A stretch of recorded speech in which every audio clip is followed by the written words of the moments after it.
Let's do a review for Signalis.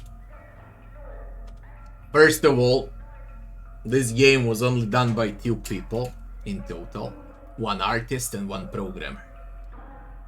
Absolutely amazing. I don't even know how they did it. Only 2 people did this entire game. What's the game? The game is old school Resident Evil like Silent Hill, like Resident Evil and so on. I'm talking about 90's Resident Evil. But it has far better puzzles, story and immersion than Resident Evil. Like it or not, that's how it is. Now, let's rate the game.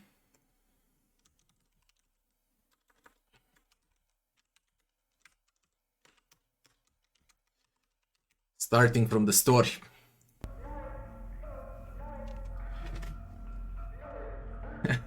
I believe you need a team of people for the story. Right. A full team of people for the story. Because this game is so freaking confusing, intriguing, but also confusing. If I start speaking about the story, I'll spoil the game for everyone that's gonna watch.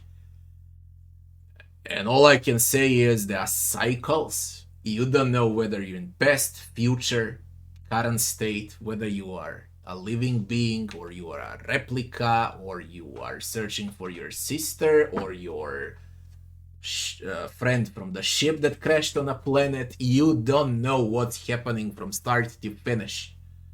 There is a great story behind all of this.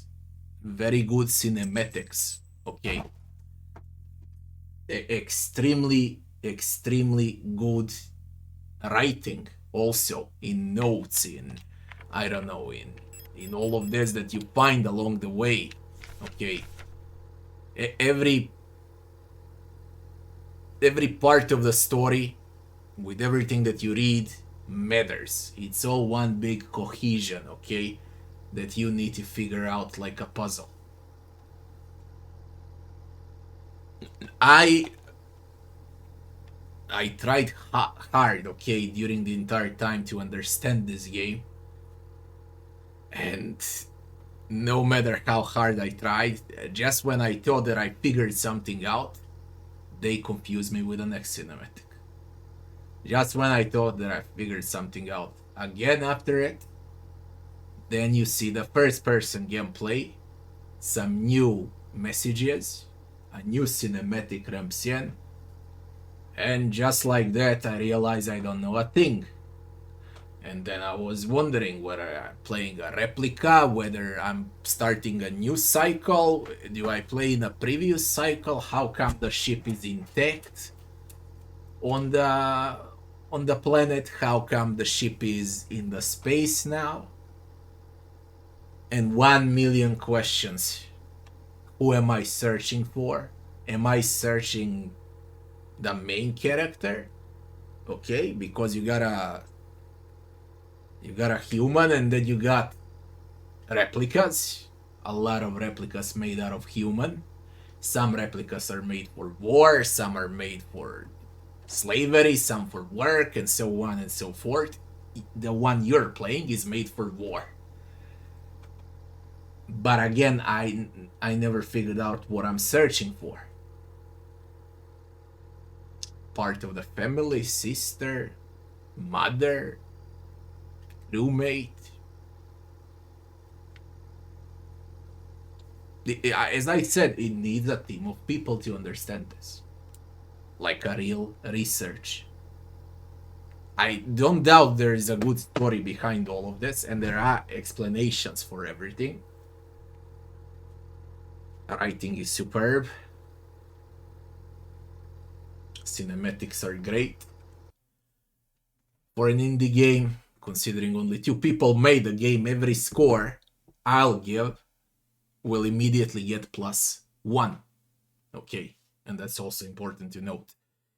As I said, confusing story. I would like to see more, some conclusions, something, so I realized what the actual fuck happened, because I've been playing for 12 hours.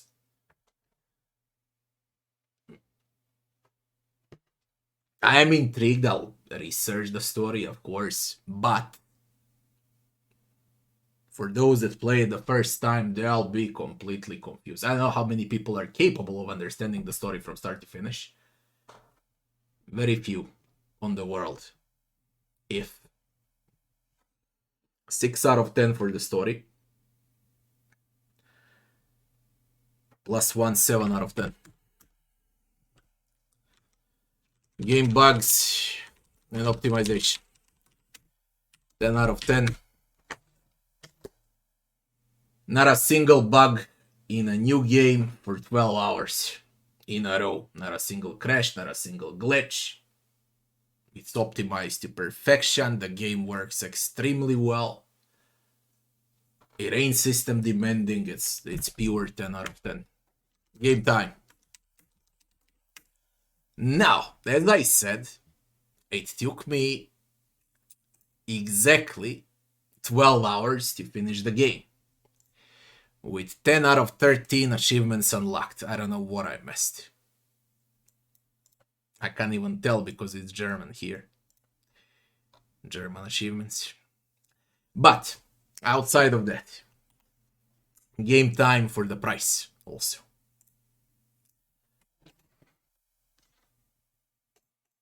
See the price. $20.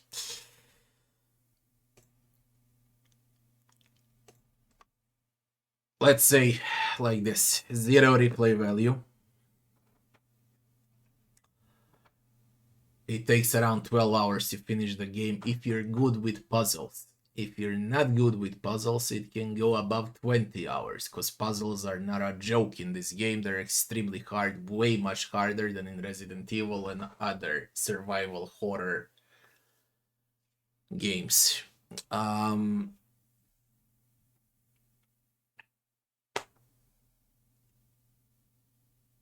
Considering that the games from the same genre, Resident Evil, Silent Hill, Suffering, and I don't know how many more of them out there, at least 10, 15 solid survival horror games. We can also count Dead Space there too, but Dead Space 1 only. They take 2 to 6 hours stops to finish. This game takes 12 hours to finish. So it's 2-3 times longer than the classic horror survival games. It's a long game, in other words, for this genre. And for $20, I give it 9 out of 8 out of 10. Plus 1, 9 out of 10, because only 2 people need it. Game difficulty. This is the biggest issue with the game. Why is it an issue? It's an issue because you can finish the entire game without firing a single shot. Okay. Enemies, they're way too slow, and you can run around past them.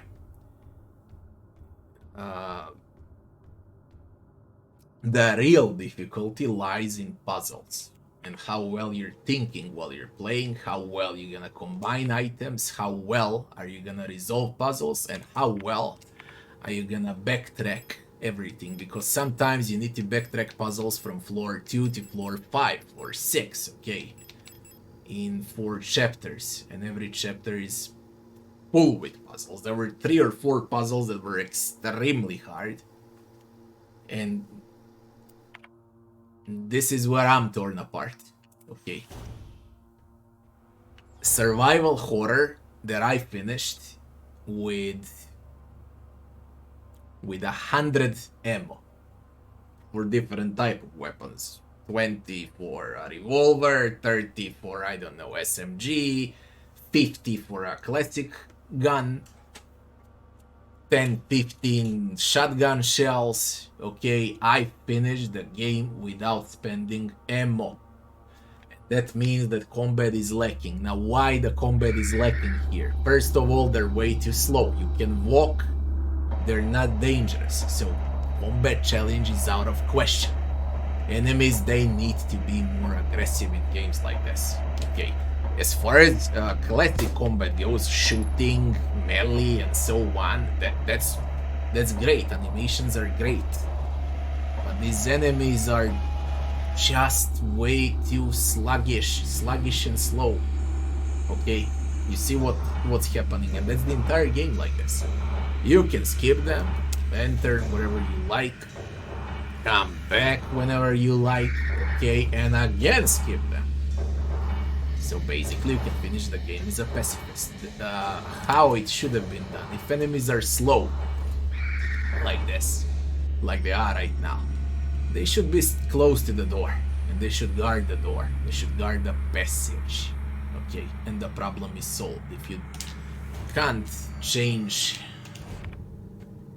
the AI and the slowness of enemies, then you can change their position. If you put them on a door, players will be forced to shoot them. I skipped 99% of enemies because I was always thinking how the game is gonna get harder and I'll conserve ammo, as I do in other survival horror games. Not in the case of Signalis. This is a different game, and it lacks difficulty options. Okay, it lacks difficulty options. There's only one difficulty, base difficulty. No easy mod, no hard mod, just flat difficulty. On one side, the game, as far as puzzles go, how you're supposed to think while you play, combine items, you backtrack, it's 10 out of 10. I dare say it's better than Resident Evil 1, Resident Evil 0, and Resident Evil 2 from the 90's. Better. It just is. So for the puzzles and backtracking, I would give it 10 out of 10. But then comes the combat, unchallenging enemies, and only 2 boss fights, which one is a mini boss, and the other one like a cinematic boss. Not challenging at all. But frankly, these games do not even need bosses. The problem are enemies. Okay, the AI is the problem. They're not aggressive enough. They do not guard passages. They do not guard main spots on a map. You know, everything is covered in this game, but some tense moments, okay, where you're surrounded by these freaking diseased things, okay, and where you need to shoot and fight for your life. That's the only thing that's not covered in a survival horror. A bit of action. I'm not saying that it's supposed to have a lot of action, then it wouldn't be a survival horror. But you should be able to shoot something in 12 hours. Or better to say, you have to be. They have to make the player to actually shoot something. Not when player wants to, but when it's unavoidable.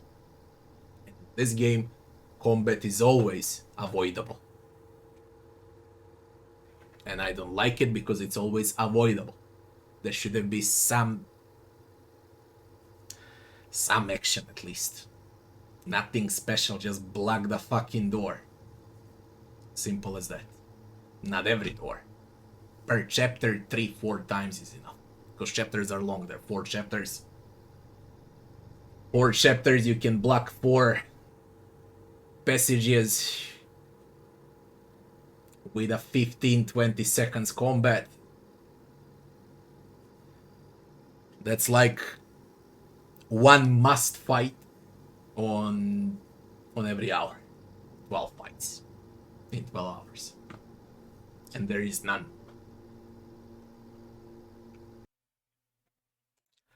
10 out of 10 for puzzles and backtracking difficulty, and how it actually requires brain to play. and 4 out of 10 for combat.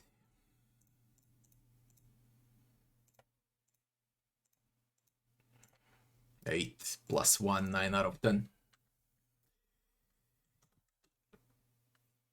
Maps and graphics. Absolutely amazing game as far as maps and graphics go. Amount of detail is fucking crazy. No matter what room you enter, no matter what you inspect, no matter what you resolve, is it puzzles, is it transmissions, those flashbacks. Okay, I don't wanna spoil way too much in the review. Okay, but it's a phenomenal game. Minimap is great. Old school Resident Evil like. Easy to navigate. Very easy to navigate. UI exactly the same as in Resident Evil. A bit irritating with only 6 spots, but that's another topic. UI looks amazing, crystal clear to look at. From the receiver, health, and everything else that's in UI, as well as these messages, pictures, video, audio, cassettes, everything that you need to resolve puzzles. A lot of moments like this, okay, from this perspective, a lot of moments from first-person perspective to resolve some things. The game is surprising you from start to finish. From the first minute for the next 12 hours. Amazing amount of detail, great art, great map. Just crazy good game. 10 out of 10. Gameplay. As all other survival horrors, Resident Evil likes. I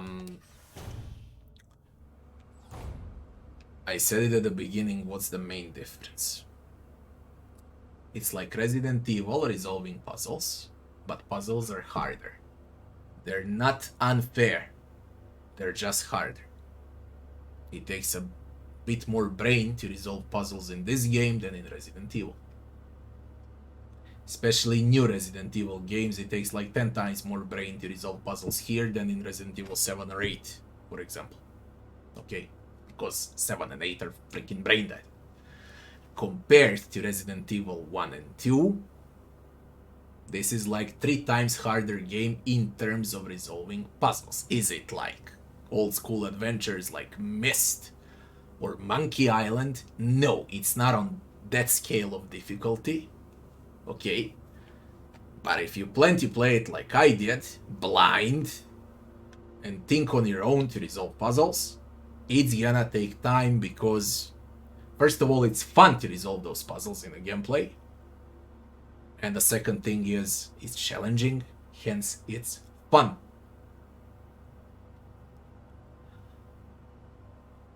As far as other parts of gameplay go, as all other Resident Evil like survival horrors, the main part is backtracking, okay, and managing your inventory, because you can only carry 6 items. So you will, a lot of time, you will only handle enemies with ammunition inside your gun. You won't carry ammunition to occupy spots if you want to collect all items that are important for resolving puzzles.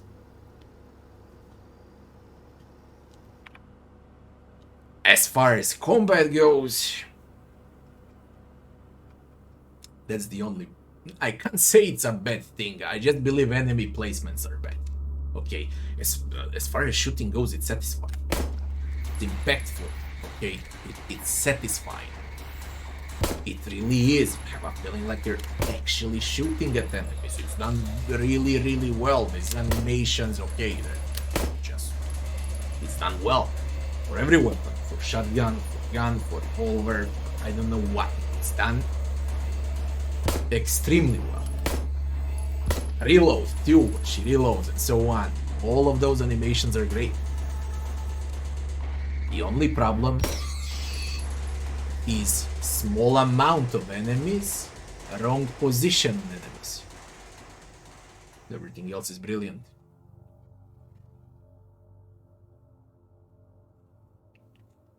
I think I covered everything that's important for gameplay. That if you like old school survival horrors, this one is among the best. Only 2 people made this game. In 2022, type of game like this to actually look amazing and plays great is achievement on its own. I miss games like this because I played them a lot during 90's. And this is just brilliant. Brilliant in every single aspect, especially in resolving puzzles and how the game makes you think about your every next move.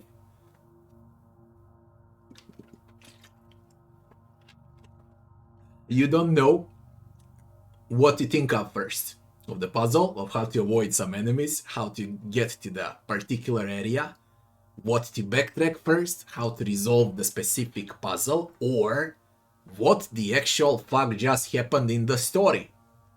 Okay, you think about 6-7 different things while you play.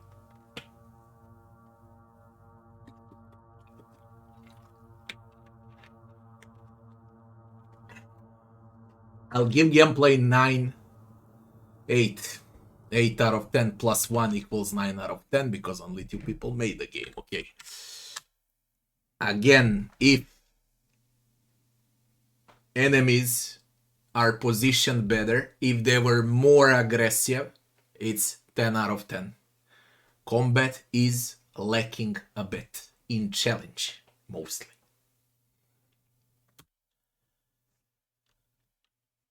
Leveling and itemization.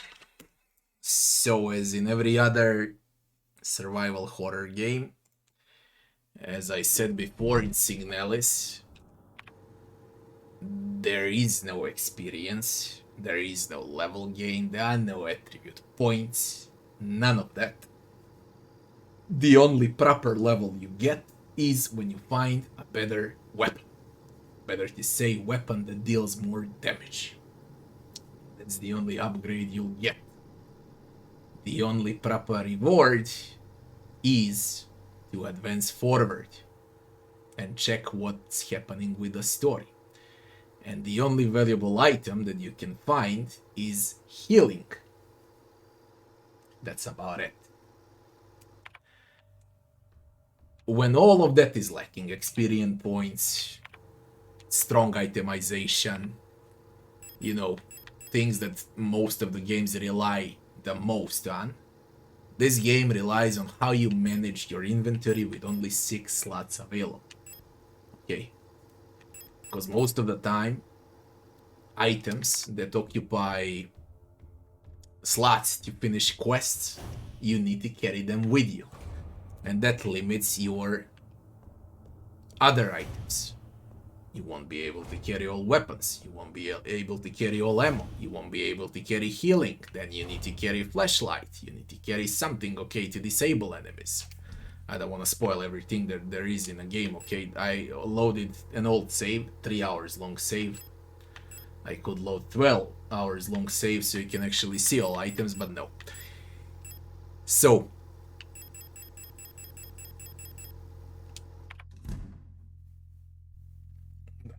basically survivor horror games, they all have bad leveling and itemization segment because it's not important for them. And I would love to see a survival horror just like Signalis is, with leveling and itemization that will actually influence the gameplay. I would love to see a game like that with some progress, okay, with actual numbers, damage numbers, crit number, something like that, okay, in a survival horror. Imagine a game like Signalis with actual numbers. It would be 10 times better. Organizing the inventory is a pain in the ass, and that's what keeps the game going. Leveling doesn't exist. Frankly, 5 out of 10 plus 1, 6 out of 10. It can be better than this. Simple as that. You want to innovate, you want to make a horror survival game, an homage to old school games, then add something new. Do it exactly like this, just insert some flat numbers. You know, some experience gain, a perk, a quirk, a level, something that's gonna be fun. NPCs and enemies. How on earth can I describe this? It's a weird game with even weirder story, with extremely weird NPCs, and a very weird main protagonist. You don't know what's weirder.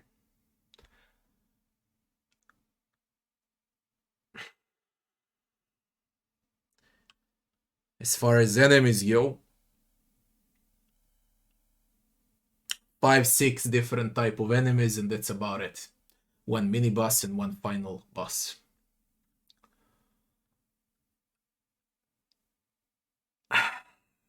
I believe the game, considering it's 12 hours long, lacks enemy variety. It does. It's the weakest part of the game. Every enemy looks the same. They're all walking zomboids. One with a shield, other one with empty hands, and the third one with a knife, sword, something like that. And then there's a fat guy with a gun. And that's about it. There are no terrifying enemies, and it's a survival horror. There are no classic, okay, spiders, something like that, okay, something that's gonna scare the player, something that's faster than you, because not a single enemy is faster than you in this game. You can outrun them all. They need an enemy that you cannot outrun. Low enemy variety, weird NPCs, on an extremely confusing story to top it all off. Truth to be told, bad boss fights. It's the segment where the game failed the most. Okay. It ain't disaster. It's mediocre. 5 out of 10 because 2 people made it. I give it 6 out of 10. Music and sound.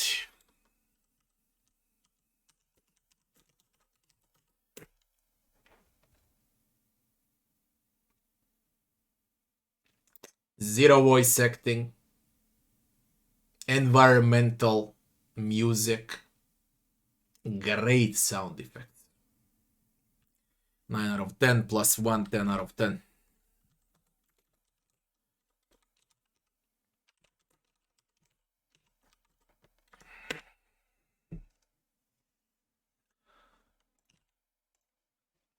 Now, let's see the score.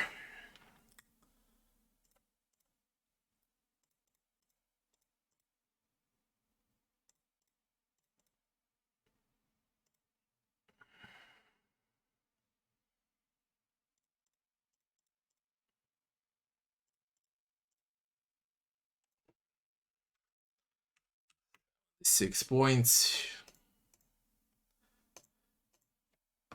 8.4 out of 10 for Signalis. Above good. Resident Evil like survival horror. Call it how you like. More than good. To be an extremely good game, because I rarely give games 9 and above plus out of 10. For this game to be 9 and above plus out of 10, it would need voice acting, clarification of story, enemies variety, difficulty options, more challenge in combat, better enemy placements. 6 things in the game are lacking. And then at the end, we got leveling and itemization. I would love to see bigger variety of items still with a slightly bigger inventory. But that's the matter of taste, to be honest. Those that want old school games to play like Resident Evil, they don't care about leveling and itemization. So these 6 things that I said, if it had those, it would be 9 plus out of 10. Okay, 9 and above. But even this is great. Okay, it's a great game. It's top 10 games of 2022. It's a must play, especially for people that love playing survival horror games. For a long time, there wasn't a better game. This is better than, for example, modern survival horrors like Village, Resident Evil Village, Resident Evil 7, and so on. It's better. It doesn't matter that it's indie, it's better. Puzzles are so freaking great, I don't have words for it. Backtracking is great. Atmosphere is great. Art style is great. Story is a bit confusing, but fuck it. That's life. For 20 bucks, it's worth it. 12 hours of pure fun, especially for those that love the genre.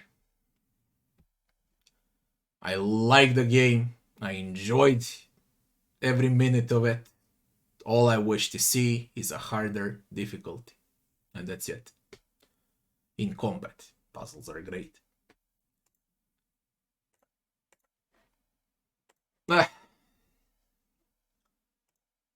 Guys,